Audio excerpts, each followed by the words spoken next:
Darling, because ఎప్పుడు ప్రభాస్ అందరికి డార్లింగే. ఎందుకు? వై? అంటే అంత వైలెన్స్ కూడా కొంచెం క్యూట్ గా కనిపించడము. అబ్బబ్బబ్బబ్బబ్బబ్బబ్బ. ఇంకా ప్రభాస్ గారి అభిమానులందరికీ ఒక పెద్ద పండగ 2023లో డిసెంబర్ రూపంలో వచ్చేసింది. న్యూ ఇయర్ రూపంలో ఒక మంచి గిఫ్ట్ ఇచ్చేసింది.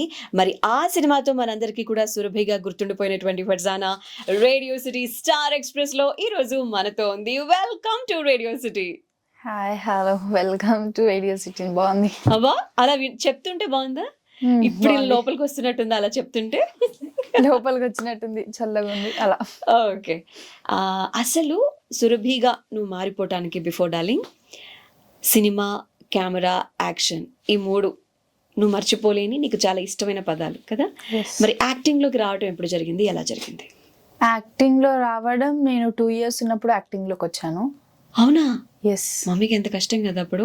ఓ పక్కన 2 years బేబీ నేను చూసుకోవాలి, నీకు అన్ని అర్థమయ్యేలా చెప్పాలి, ఓ పక్క ఇల్లు చూసుకోవాలి. Oh my god. So how it started? ఎవరి ఇంట్రెస్ట్ ఇది? అమ్మ ఇంట్రెస్టా? అమ్మ కళ? అంటే కళ అంటే నాకు చిన్నప్పటి నుంచి, అంటే ఆ ఏజ్ అప్పటి నుంచి యాక్టింగ్ అంటే ఇంట్రెస్ట్ ప్లస్ ఇష్టం. ఓకే. సో ఆ ఇంట్రెస్ట్ ని, ఇష్టంని పేరెంట్స్ ఎంకరేజ్ చేస్తూ వచ్చారు, సపోర్ట్ ఇస్తూ వచ్చారు. సో ఇంకా అప్పటి నుంచి యాడ్స్, ఫిలిమ్స్ ఇలాంటివి చేసి సలార్ వచ్చింది. 3rd ఫిలిం అయింది సలార్. ఇంకా అంటే నేను ఫిలిమ్స్ లోకి వచ్చింది మోడల్స్ వరల్డ్ త్రూ. ఎందుకంటే నేను ప్రతిదీ ఏదైనా యాడ్, ఫిలిం అన్ని మోడల్స్ వరల్డ్ త్రూ చేశాను. అప్పుడు ఝాన్సీ వెబ్ సిరీస్ ఒకటి చేశాను. అమిత్ సార్ దాన్ని స్టేటస్ పెట్టారు. దాన్ని స్టేటస్ పెడితే సలార్ వాళ్ళు సురభి క్యారెక్టర్ గురించి సర్చ్ లో ఉన్నారు అప్పటికి. సో సర్చ్ లో ఉన్నప్పుడు మా స్టేటస్ చూసి మమ్మల్ని అప్రోచ్ అయ్యారు. అప్పుడు ఆడిషన్స్ కి వెళ్ళడం జరిగింది. ఆడిషన్స్ తర్వాత షూట్ పెట్టుకున్నాం. యు రిమెంబర్ ఆడిషన్ ఇవ్వడం ఎలా జరిగిందో? యా, ప్రశాంత్ గారి సినిమా అంటే క్యూలు, పెద్ద పెద్ద క్యూలు కనిపిస్తుంది ఆడిషన్స్ కి. So yeah, how it happened? అంటే మాకన్నా ముందు చాలా మందిని ఆడిషన్స్ చేశారు. అండ్ లైక్ hundreds, thousands చాలా మందిని ఆడిషన్స్ చేశారు. మమ్మల్ని ఒక రోజు ఆఫ్టర్నూన్ పిలిచారు. ఆఫ్టర్నూన్ పిలిచాక మేము ఆడిషన్కి వెళ్ళాము. మార్నింగ్ 12 అవుతుంది అలా.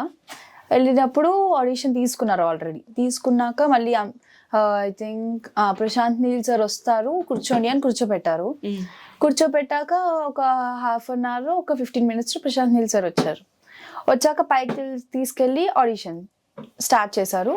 వెళ్ళాక ఇంకా సార్ ఇలా చెప్పారు, ఈ స్క్రిప్ట్ ఇలా ఉంటుంది అని ముందే చెప్పారు కాబట్టి అది చేసి చూపించాక సార్ ఓకే అని చెప్పారు.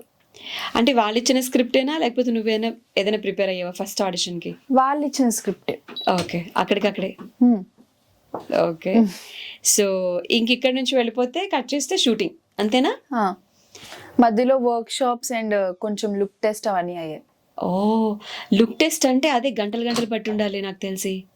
మాకు ఆల్రెడీ గెటప్ వేశారు, కెమెరా తీసుకెళ్ళి కొంచెం లుక్ టెస్ట్ అవన్నీ చేశారు. దాని తర్వాత వర్క్ షాప్స్ అయ్యాయి, కొన్ని వర్క్ షాప్స్ వీడియో కాల్లో అలా. ఓకే. సో ఇప్పుడు షూటింగ్ స్టార్ట్ అయిందా? ఓకే.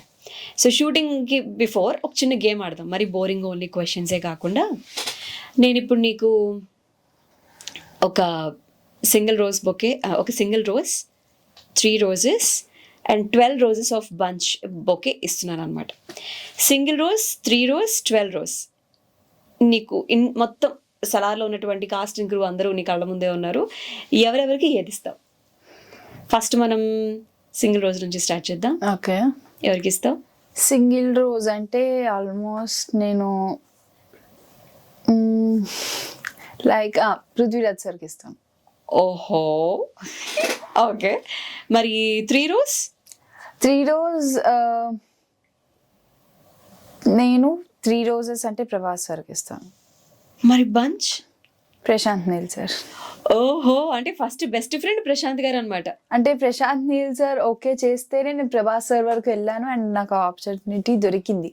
అబ్బా, అద్భుతం, ఇది అద్భుత. ఓకే, సరే. ఎలానో ఇప్పుడు నెక్స్ట్ చేస్తున్నటువంటి ప్రాజెక్ట్, నువ్వు మెయిన్ లీడ్ గా వస్తున్నటువంటి ప్రాజెక్ట్ పేరు అద్భుత కాబట్టి ఇప్పుడు అద్భుత అనుకుందాం. సలార్లో అద్భుత అనిపించేటువంటి సీన్స్ లో వన్ ఆఫ్ ది అద్భుత ఈజ్ నీ సీన్. నువ్వు మాత్రమే కనిపించావు, నువ్వు మాత్రమే వినిపించావు. నీ త్రూనే ఆ సీన్ లో ప్రభాస్ గారు అమ్మవారిలా, కాళీదేవిలా అలా కనిపించడం జరిగింది. సో అది వన్ ఆఫ్ ది అద్భుత సీన్ నా వరకు. సో ఆ సీన్ కాకుండా ఇంకొక అద్భుత సీన్ అంటే ఏం చెప్తావు? ఇంకొక అద్భుత సీన్ అంటే లాస్ట్ ఫైట్స్ లేదా సార్ డైలాగ్స్. అవునా? ఫైట్ ఎక్కువ నచ్చుతుంది. నీకు బాగా ఇష్టమా? సరే, ఇప్పుడు ఎలాగో ఫైట్ అన్నావు కాబట్టి ఫైట్ గురించి మాట్లాడుకుందాం. నీ కళ్ళ ముందు అంత పెద్ద ఫైట్ జరుగుతూ ఉంటుంది, నిన్ను సేవ్ చేసే ఫైట్ జరుగుతూ ఉంటుంది. అది ఎలా ఎంజాయ్ చేసావు, ఎలా భయపడ్డావు, ఎంత నచ్చింది, ఏది అమ్మో అనిపించింది? అంటే నచ్చింది అంటే ఫైట్ సీక్వెన్స్ మొత్తం నచ్చింది. అండ్ అమ్మో అన్నట్టు అంటే ఆ సార్ని నైఫ్స్ పట్టుకొని ఉంటారు కదా, ఆ సీన్ చూడిసిన వెంటనే ఇంకా థియేటర్లో ఎలా చూస్తామో అంటే ఆ ఆఫ్ సెట్ కూడా అలానే కనిపించింది. అంటే అది మొత్తం అంత రియాలిటీ, ఆ స్మోక్ ఇంకా ఫైర్, సార్ ఇచ్చే ఎక్స్ప్రెషన్స్ వెనకాల అంతమంది హ్యాండ్స్తో అది ఎక్కువ మంచిగా అనిపించింది. అప్పుడు నేను రియాలిటీ చూస్తున్నప్పుడు నిజంగా ఆ సీన్లో ఇంకా అందులోనే ఉండిపోయినట్టు అనిపించింది. వావ్. మరి భయం వేసింది కూడా అదేనా? భయం అంటే ఏమీ లేదు, ఎందుకంటే ఇంకా సార్ని చూస్తూ అలా ఉండిపోయాక భయం ఏమనేది అనిపించలేదు. మెస్మరైజ్ అయిపోయావు అనమాట అయితే చాలా ప్రభాస్ గారిని చూసి. చాలా. నిన్ను చూస్తూ మేము అయిపోయాం థియేటర్లో. ఏంటి పిల్ల ఎంత క్యూట్ గా, ఎంత ముద్దుగా, ఎంత బాగుంది, ఎంత బాగా పర్ఫామ్ చేస్తుంది, ఎక్కడ నిన్నాళ్ళు అని అనుకున్నావు అనమాట. సో నిన్ను నువ్వు స్క్రీన్ పైన చూస్తున్నప్పుడు, ఆడియన్స్ సీట్లో నువ్వు ఉన్నప్పుడు జడ్జ్ చేసుకున్నావా? లేదు అంటే షూట్ చేసిందంతా గుర్తొచ్చిందా? అంటే ఫస్ట్ చూసుకున్నాక నేను ముందు మూవీ అయిపోతున్నప్పుడు అయిపోయిందా అప్పుడే 1 year అంటే 7 schedules అప్పుడే అయిపోయాయి అనుకున్నా. తర్వాత కలవచ్చో లేదో అనుకున్నాను. దాని తర్వాత మూవీ అంత స్క్రీన్ పైన చూసాక ఇంకా చాలా ఎమోషనల్ అయ్యాము. ఓకే. ద ఫస్ట్ సీన్ అక్కడ నుంచి నువ్వు పరిగెత్తుకుంటూ రావటం, తర్వాత ఒక్క నిమిషం ఇప్పుడే రెడీ చేసి తీసుకొస్తానని చెప్పి అక్కడి నుంచి వెళ్ళి మళ్ళీ ప్రభాస్ గారు ఒక్క 2 నిమిషాలు తయారు చేసి తీసుకురండి అని చెప్పడం వరకు. Okay, great journey. సో ఈ షెడ్యూల్స్ అన్నింట్లో నీ ఫుడ్ హ్యాబిట్స్, లేదు అంటే కనుక నువ్వు ఎక్కడైతే షూట్ చేసావో షూట్ లొకేషన్స్, వీటి గురించి చెప్తావా? ఫుడ్ హ్యాబిట్స్ అంటే మాకు లొకేషన్లోనే ఎక్కువ ఫుడ్ ఉండేది కాబట్టి ఇంకా లొకేషన్లో ఫుడ్ అలవాటు అయిపోయింది. లైక్ ఇవి అన్నీ తినేవాళ్ళము. ప్రశాంత్ నీల్ సార్తో కూర్చొని తినేవాళ్ళం, ప్రభాస్ సార్తో అలా. ఓకే, ప్రభాస్ గారితో కూడా లంచ్ షేర్ చేసుకున్నారు. ఎస్, గ్రేట్ మెమరీస్ అయితే. ఓకే. అండ్ లొకేషన్లో ఎంజాయ్మెంట్ అంటే మాకు అక్కడ లొకేషన్ దగ్గరే రూమ్స్ ఇచ్చేవారు. మాకు ఇక్కడ లొకేషన్ సెట్ కూడా రామోజీ ఫిల్మ్ సిటీలో వేశారు. సో అక్కడ రూమ్స్ ఇచ్చినప్పుడు నైట్ ఎక్కువ తిరగడము, అండ్ నైట్ కొంచెం అంటే మార్నింగే 5 o'clockకి షూట్ ఉన్నా తెలిసినా కూడా నైట్ 1, 2 అలా బయటే తిరిగి ఆడుకునే వాళ్ళం క్రికెట్ అలా. సో అది ఎక్కువ మెమరబుల్ ఉంది. ప్లస్ మా కో యాక్టర్స్ మాకు కూడా అక్కడే రూమ్స్ వచ్చాయి. తర్వాత ప్రశాంత్ నీల్ సార్తో సెట్లో ఎంజాయ్ చేయడం, సెట్లో కూడా కొంచెం సెట్ని ఒక సెట్ లాగా మేము ఊహించుకొని ఆ క్యారెక్టర్స్లోకి వెళ్ళి మళ్ళీ ఆ క్యారెక్టర్స్లో నుంచి బయటకు వచ్చి అక్కడ ఆడుకునే వాళ్ళం. ఓకే.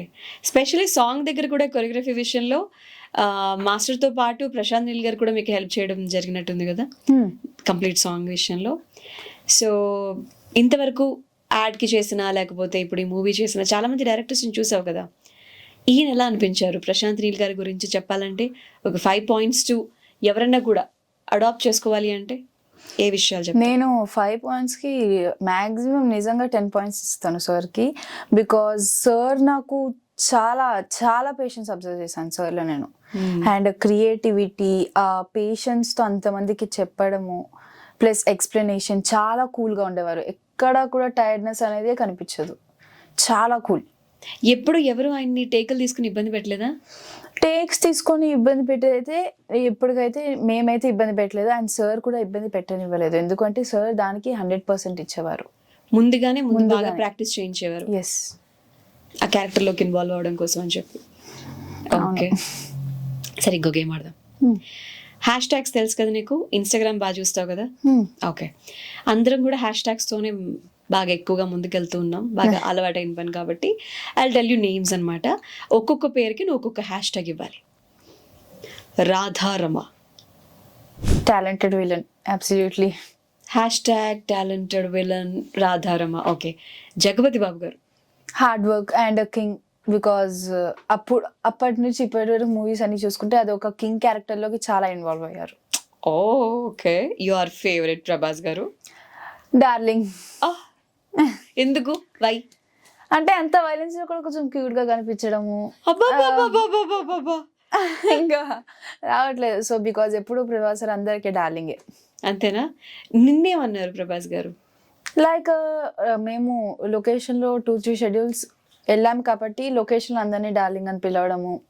నా వరకు అయితే ఫస్ట్ టైం మా పేరు డైరెక్టర్ సార్ చెప్పాక హాయ్ ఫర్జాన్ అని చెప్పారు. దాని తర్వాత నార్మల్ గా మాట్లాడుకుంటూ ఉన్నాం. ఏం మాట్లాడుకునేవారేంటి? అంటే నార్మల్ గా ఉంటాం కదా, హాయ్ హలో తిన్నారా అని అలా. అంతేనా?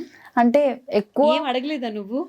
ప్రభాస్ గారు దీని గురించి చెప్పండి, దాని గురించి చెప్పండి, అది చెప్పండి, మాటలు ఇది రాలేదు అక్కడికి వెళ్ళాక. ఫస్ట్ ఆఫ్ ఆల్ సో అని చూసాక అసలు మాటలే రాలేదు.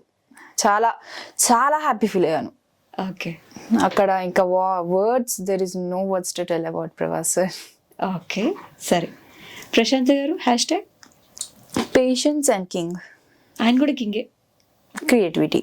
సురభి సురభి నాకు నేను ఇచ్చుకోవాలంటే absolutely I'll give a hard work. Varadaraj Mannar. Varadaraj Mannar talent and sweet cute. Okay సీనియరా జూనియరా? సీనియరే. సీనియరేనా? Okay. So coming back to theatre. Yes. First day first show నిన్ను నువ్వు స్క్రీన్ పైన చూసుకున్నప్పుడు, అమ్మ నాన్న పక్కన లేరు అన్నప్పుడు నీకు అనిపించిన మొదటి మాట ఏంటి? నేను ఫస్ట్ చూసాక నేనేమి అంటే నాకు నేనేమి ఊహించుకోలేదు. ఫస్ట్ నా సీన్ వస్తున్నప్పుడు బాగానే ఉన్నాను, నవ్వుతున్నాను. నా సీన్ ఎప్పుడు స్టార్ట్ అయిందో ఇంకా నాకు తెలియలేదు. నా కళ్ళ నుంచి నాకే నీళ్ళు వచ్చాయి. ఏడ్చేసావా? నిజంగా ట్రైలర్ అప్పుడు కూడా నేను ఎక్స్పెక్ట్ చేయలేదు. ట్రైలర్ కూడా అసలు పడుతుందా అంటే సార్ ముందు ఎక్కడ రివీల్ చేయొద్దు అన్నారు. ఆ క్యారెక్టర్ కాస్ట్యూమ్ ఎక్కడ రివీల్ చేయొద్దు అన్నారు. సో ఫస్ట్ ట్రైలర్ అప్పుడు ఎక్స్పెక్ట్ చేసాం. ఫస్ట్ ట్రైలర్లో లేను.